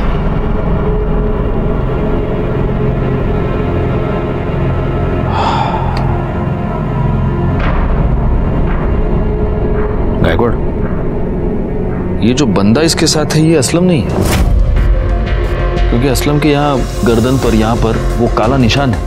देखो, इस बंदे के यहाँ तो उसे कुछ भी नहीं है। सब मतलब ज्योति का किसी के साथ कोई चक्कर चल रहा था और इसीलिए असलम को रास्ते से हटाने के लिए वो ये सब कर रही थी। और ये भी हो सकता है कि अब असलम वापस आ गया तो इस बंदे ने गुस्से में आकर ज्योति के फोटोग्राफ सर्कुलेट कर दिए। अब तो इस ज्योति से मिलना ही होगा। चलो।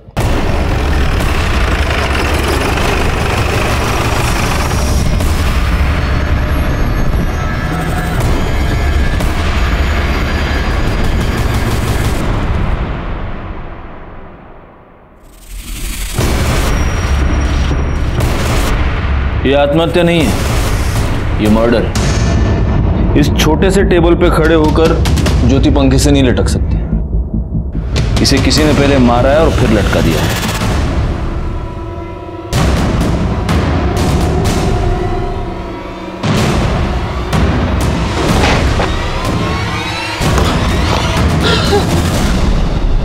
ज्योति! ज्योति!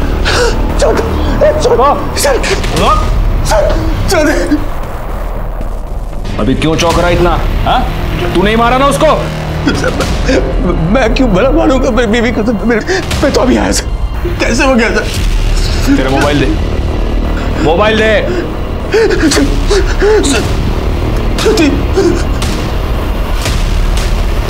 ये देख, इसलिए मारा तूने तेरी बीवी को जो पहले 2 मर्डर्स हुए उसमें मुझे तुझ पर सिर्फ शक था, लेकिन यहाँ मुझे यकीन है कि ज्योति का मर्डर तूने ही किया है। मैं नहीं मारा सर, मैं तो अभी आया सर, और ये फोटोज मैंने पहले मैं देख चुका था सर। इसी सिलसिले में ज्योति से बात करने आया था यहाँ आकर, मैं कैसे हो गया तब ये गायकवाड़ जोन चला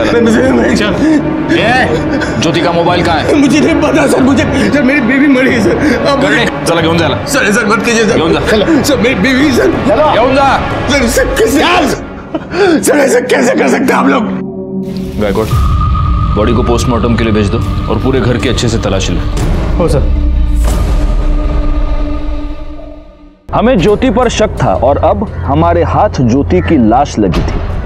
एक के बाद एक ये तीसरा मर्डर था और इन तीनों मर्डर्स के साथ कहीं ना कहीं असलम जुड़ा हुआ था। जहां हमें दूसरे आदमी की डेड बॉडी मिली थी, उस शमशान के पास ज्योति का जाना इस बात की ओर इशारा कर रहा था कि उस कातिल से ज्योति मिली हुई थी। लेकिन अब उसकी हत्या के बाद इस बात को कंफर्म करना बहुत ही मुश्किल हो गया था। ये तेरी मोबाइल की लोकेशन डिटेल्स। हम तेरे घर पहुंचे उसके आधे घंटे पहले तू खुद अपने घर गया था या नहीं? क्या करने गया था? अपनी बीवी को मारने गया था ना? नहीं साहब, ज्योति का मुझे फोन आया था और वो बहुत परेशान लग रही थी, तो मैं घर गया था उससे मिलने। क्या हुआ ज्योति, तू फोन पर इतनी परेशान क्यों लग रही थी? मैं तुम्हें कुछ बताना चाहती हूँ असलम। हाँ बोलो। मुझसे कुछ बहुत बड़ी गलती हो गई है, पता नहीं कैसे, इसलिए मैं तुम्हें बात बताना चाहती हूँ। हाँ बोलो ना ज्योति, क्या हुआ क्या है? हाँ 1 मिनट। हाँ बोलो। क्या? एक काम करो, तुम उसको रोको, मैं अभी आता हूँ मैं। ठीक है ज्योति, वो रेस्टोरेंट से फोन था, कोई कस्टमर हंगामा कर रहा है तो मुझे जाना पड़ेगा। मैं तुरंत वापस आ जाऊंगा, ठीक है? हाँ तुम ख्याल रखना अपना। जब मैं अपने रेस्टोरेंट के बाहर पहुंचा तो मुझे वो फोटोज मिले। वो फोटो देखकर मैं बहुत गुस्सा हो गया, मैं घर वापस लौटा साहब। जैसे मैं घर पहुंचा तो आप लोग घर पर थे साहब। मैं उससे पूछ भी नहीं पाया साहब कि उसको क्या परेशानी थी साहब, उसने ऐसा क्यों किया, मैं पूछ नहीं पाया साहब। मुझे कुछ पता नहीं साहब ये क्या हो रहा है मेरे साथ, क्यों हो रहा है, कौन कर रहा है साहब। सब कुछ मैं पता करना चाहता था साहब, ये सब कुछ पता करना चाहता, इसलिए मैंने कुछ जासूस को पैसे भी दिए साहब। काम हो जाएगा लेकिन कुछ पता नहीं चला। ये सब तेरे बहाने हैं। तूने अपनी बीवी का मर्डर किया और अब तू कहानियां बना रहा है।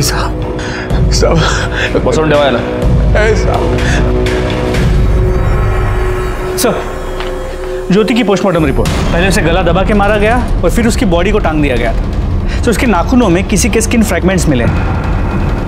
उसका डीएनए असलम के साथ मैच करो और बाकी सबके कॉल रिकॉर्ड्स मुझे दोबारा ला कर दो। सर, ज्योति के नाखूनों में जो स्किन के फ्रैगमेंट्स मिले थे उसके डीएनए रिपोर्ट। सर, रिपोर्ट के मुताबिक उसका डीएनए असलम के डीएनए के साथ करीब 50% मैच होता है। मतलब ये जो कोई भी है असलम का फैमिली वाला है। और शायद मैं जानता हूं कि वो कौन है। कब से चल रहा था तुम दोनों का चक्कर? सब ज्योति भाभी मुझे शुरू से ही बहुत अच्छी लगती थी और शायद भाभी जान ये बात जानती थी और तभी वो मुझसे खुद मिलने आई। मैं अपने असलम को बहुत प्यार करती हूँ और ये सब मैं सिर्फ उसी के लिए कर रही हूँ। किसी और के ऊपर भरोसा कर नहीं सकती, सिर्फ एक तुम हो जिसके ऊपर मैं भरोसा कर सकती हूँ। ये सब आप क्या बोल रही हैं? वो सब मैं नहीं बता सकती, लेकिन बस इतना जान लो कि ये सब एक बार के लिए है। पूरा टाइम रोती रही, बोलती रही कि वो फिर से मुझसे कभी मिलने नहीं आएंगी। इसलिए तूने उसकी फोटो निकाली ताकि तू उसे ब्लैकमेल कर सके और उसे दोबारा बुला सके। सर फोटो मैंने नहीं निकाली साहब। झूठ बोल रहे हो तुम।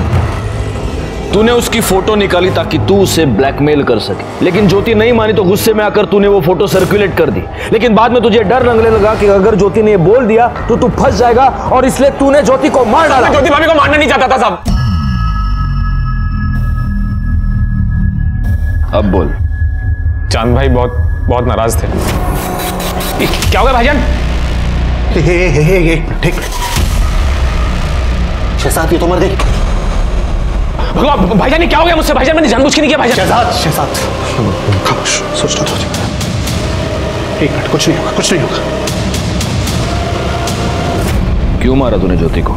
साहब अगर चांद भाईजान को पता चल जाता कि मेरा और भाभी जान का चक्कर चल रहा है तो साहब वो मुझे मार डालते हैं। तो मुजाहिर को भी तूने ही मारा? नहीं साहब, मुजाहिर को मैंने नहीं मारा साहब, उसके बारे में मुझे कुछ नहीं पता। अच्छा बैकवर्ड। ज्योति ये कह रही थी कि उसने जो भी किया अपने पति के लिए किया, ऐसा क्यों कह रही थी वो? ज्योति का फोन तेरे पास है? जी सर, पर सर मैंने उसका मोबाइल फॉर्मेट कर दिया। बैकवर्ड, इससे फोन ले लो और डेटा रिकवर करो, देखो उससे कुछ मिलता है क्या, और उस चांद को भी अरेस्ट करो। गाड़ी टकाला। उन्होंने कुछ नहीं किया है, छोड़ो।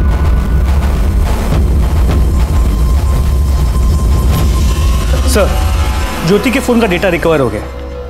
उसके फोन में किसी बाबा के मेल्स मिले। इस बाबा ने अपने एक मेल में ज्योति को कहा था कि वहां जाके कलश गाड़े जहां से हमें वो बॉडी मिली थी। अच्छा अच्छा, इसीलिए ज्योति की मोबाइल लोकेशन हमें उस एरिया की।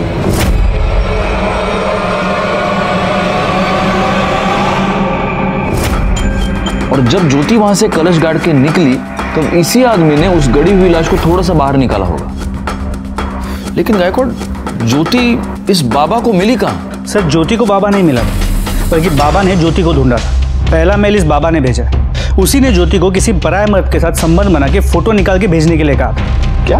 जी सर, और इन फोटोज को उस बाबा ने ही सर्कुलेट किया। उसने ज्योति से कहा था कि ऐसा करने से उसके पति के जो भी प्रॉब्लम्स हैं वो सब टल जाएंगे और उसकी बेटी की बीमारी भी ठीक हो जाएगी। एक मिनट, लेकिन इस बाबा को कैसे पता चला कि ज्योति की बेटी बीमार है? एक काम करो गायकवाड़, इस मेल का सोर्स ढूंढ निकाल।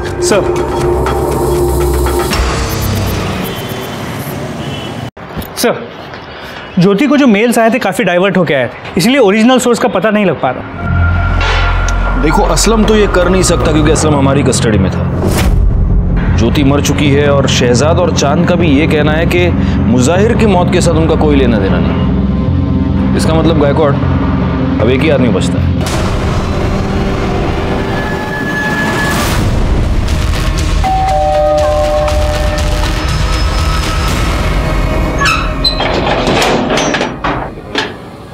आप लोग? Search warrant. गायकवाड़, करड़े, कमाल लगा।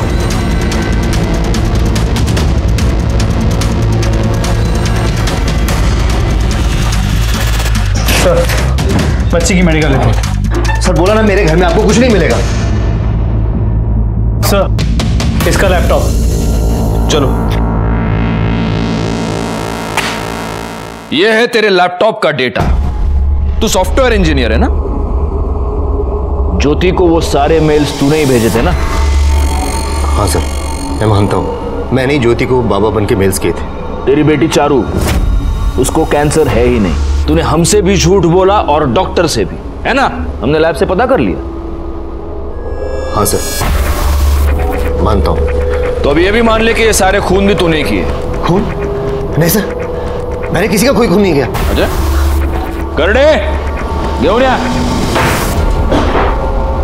बोल रहे, जानता है क्या इसको? हाँ सर, इसी आदमी ने मुझे पैसे दिए थे असलम को उड़ाने के लिए। नहीं सर, सच बता दो सर, सच बता दो सर। हाँ सर, मैं मानता हूँ, मैंने ही असलम को फंसाने के लिए ये सब कुछ किया। सबसे पहले मैंने असलम का मोबाइल चोरी करवाया, फिर एक अनजान आदमी को मारकर गाड़ दिया और असलम का मोबाइल भी वहीं छोड़ दिया। उसकी लाश को मैंने ज़्यादा अंदर गाड़ा नहीं था, ऊपर ऊपर ही रखा था ताकि लोगों की उस पर नज़र पड़ जाए और असलम फंस जाए। लेकिन उस लाश की तो किसी ने खबर भी नहीं ली। फिर मैंने मुजाहिर को अपना टारगेट बनाया, जिसका असलम से पहले से ही झगड़ा चल रहा था। फिर असलम का पर्स चोरी करवा कर उसकी ID कार्ड से एक नया नंबर लिया और मुजाहिर को कॉल करके कपड़ों के बिजनेस के सिलसिले में एक जगह पर बुलाया और कहा कि बिजनेस के सिलसिले में वडोदरा जाना है, और वो मान भी गया। बड़ौदा के लिए ये कौन सी रोड है? क्या हुआ पवन भाई? गाड़ी पंचर हो गई। अच्छा, मैंने ही आप लोगों को असलम के रेस्टोरेंट से फोन करके बोला आपके पुलिस स्टेशन में बॉम्ब है। ये सब क्यों किया तूने? ज्योति के लिए। अब अकेले जिंदगी कट नहीं रही थी मुझसे। दूसरी शादी करने की कोशिश की लेकिन नहीं हुई। अकेला बाप कब तक एक बच्ची को संभालेगा? मैंने सोचा ज्योति को अगर गैर मत से रिलेशन बनाने को बोलूंगा तो थक हार के वो मेरे पास ही आ जाएगी, और मेरे अलावा उसका था भी कौन जिससे वो ये गलत काम करती। लेकिन वो अपने देवर के पास चली गई, इसलिए मैंने गुस्से में उसकी फोटो सर्कुलेट कर दी। तेरे इस चक्कर में तूने अपनी बच्ची से उसकी माँ भी छीन ली और उसका बाप भी, और मुजाहिर की बेटी को भी यतीम कर दिया। इसके खिलाफ चार्जशीट फाइल करो। हमारी पूरी छानबीन के बाद हमें यह पता चला कि पवन ने पहले जिस आदमी का खून किया था उसका नाम था विनोद राणे। सबसे बड़ा सवाल यह है कि क्या किसी ने भी इन अपराधों की दस्तक को नहीं सुना? मुजाहिर एक अनजान आदमी के फोन कॉल पर उसके साथ बड़ौदा तक जाने के लिए तैयार हुआ। पवन ने बाबा बनकर ज्योति को किसी गैर मर्द के साथ संबंध बनाकर अपनी तस्वीर लेने के लिए कहा। क्या ज्योति ये नहीं जानती थी कि ऐसा करके वो बहुत बड़ी मुसीबत में फंस जाएगी? अपराध हमेशा हमारी ओर दबे पांव आता है और इसीलिए जरूरी यह है कि हम उसकी दस्तक को सुने। जो ऐसा नहीं कर पाते वो फंस जाते हैं। मैं सीनियर इंस्पेक्टर राजेश जाधव आपसे विदा लेता हूं। दोबारा मिलूंगा, तब तक सतर्क रहिए और देखते रहिए क्राइम पेट्रोल दस्तक, क्योंकि मकसद बताना नहीं, बचाना है। जय हिंद। क्राइम पेट्रोल के और भी दिलचस्प कहानी देखने के लिए हमारे चैनल को सब्सक्राइब करें और बेल आइकॉन दबाना न भूलें।